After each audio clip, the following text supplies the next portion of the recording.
welcome back to Bookish Brits. My name is Michelle and I'm so sorry if you no longer recognize my face because I haven't been on this channel in so long. I'm not going to apologize too much for my absence because it was absolutely necessary for me at the time. As some of you might know, I'm not sure, things have been very difficult in my life recently. The reappearance of my mother sent me into a tailspin. The declining health of my father. This past weekend I had more bad news, this time from my brother, and it feels like 2015 was the year in which I dealt with some very strong emotions concerning the family that I was born into, and it's been difficult, it really has. I want to thank the other Bookish Brits for being so lovely and supportive of my absence, and all of the people who continue to support this channel, and the people on Twitter and Facebook and everywhere else who send me lovely messages. I do appreciate them all, and I will be returning, I'm sure, very soon to normal blogging and booktubing schedules. Possibly in the new year, but on this channel at least I'm hoping to do at least one more video before the end of the year, so you can't get rid of me quite so easily, I guess.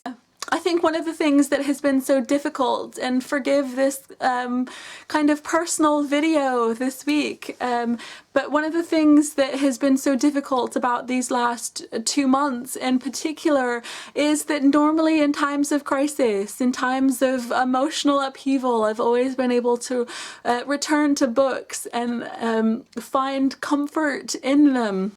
I'm getting all emotional right now and I really didn't expect it. This was supposed to be an uplifting, happy return video and I feel like I'm about to cry. I haven't been reading very much lately, and that has meant that it feels like a part of me is missing when I don't read, and especially when that period of not reading lasts for such a long time, that I begin to question who am I?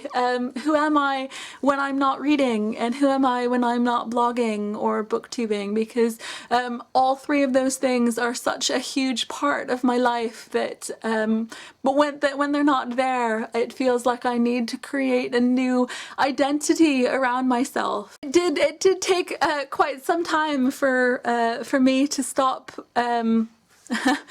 putting pressure on myself to continually pick up books, to sit down in front of my laptop. I've pulled out this video camera several times over the last few weeks thinking, you know what, enough is enough. I really need to get on with things and film something. And I was putting myself under all of this pressure to do something, to get myself back out there and doing the things that I'd normally do. And until finally I did take a step back and I thought to myself, why am I putting all this pressure on myself? Just take it easy, do what I can. And that's what I've been doing lately. So some days all I could manage was getting up and getting dressed and sort of sitting on my sofa all day listening to music, and the end of the day will roll around and I'll think to myself, that's okay, because it doesn't matter so much if I don't do all of the things on my to-do list.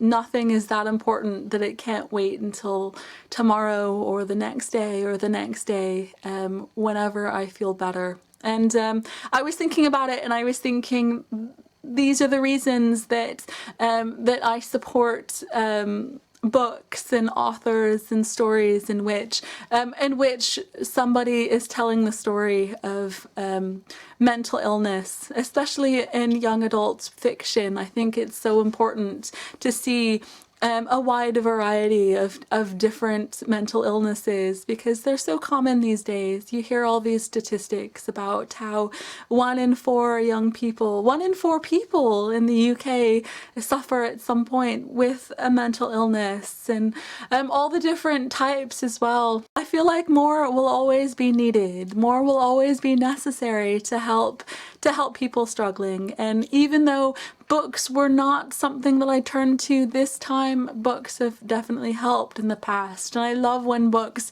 tackle things like depression really, really well. I think the book that that always springs to mind first to me is Saving Francesca by Melina Marchetta, and it's a book about a girl whose mother is very depressed, and I loved that angle to it. It felt like it really explored what it means to have somebody in your family who is depressed, and how everyone, I think, is affected by that person's depression. Another book that I read this year that covers similar themes is Panther by David Owen, in which the main character's sister is dealing with depression. I just really love that. I think that those stories are very much needed and necessary. I also, of course, loved All the Bright Places by Jennifer Niven, which is an amazing story. and of course other classics that I'd mentioned that get thrown around so much, especially It's Kind of a Funny Story by Vizzini, or books in which I actually forgot by the end of it that it was a book about a girl dealing with mental health issues, like This Song Will Save Your Life by Layla Sales. One of my favorite books, and I think that I'll be talking more about some of my favorite books of the year a little bit towards the end of this month, sent to me kind of out of the blue by David Fickling Books, and I sat down to read it not knowing anything about it. It was just the most incredible story. It was so sweet and gentle, dealing with depression and suicidal thoughts, and lots of really heavy subjects, but told with such a light touch and aimed at a sort of 8 to 12 audience, and that was Jessica's Ghost by Andrew Norriss. And it was such a great book, and it was so unexpected in the way that things went to places that I wasn't expecting it to go to.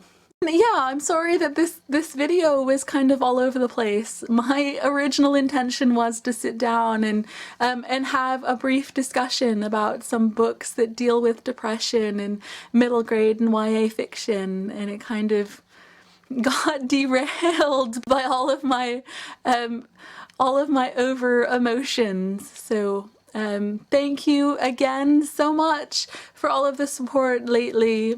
I really hope that you seeing my face on this channel again will be a regular occurrence. I'll see you next time.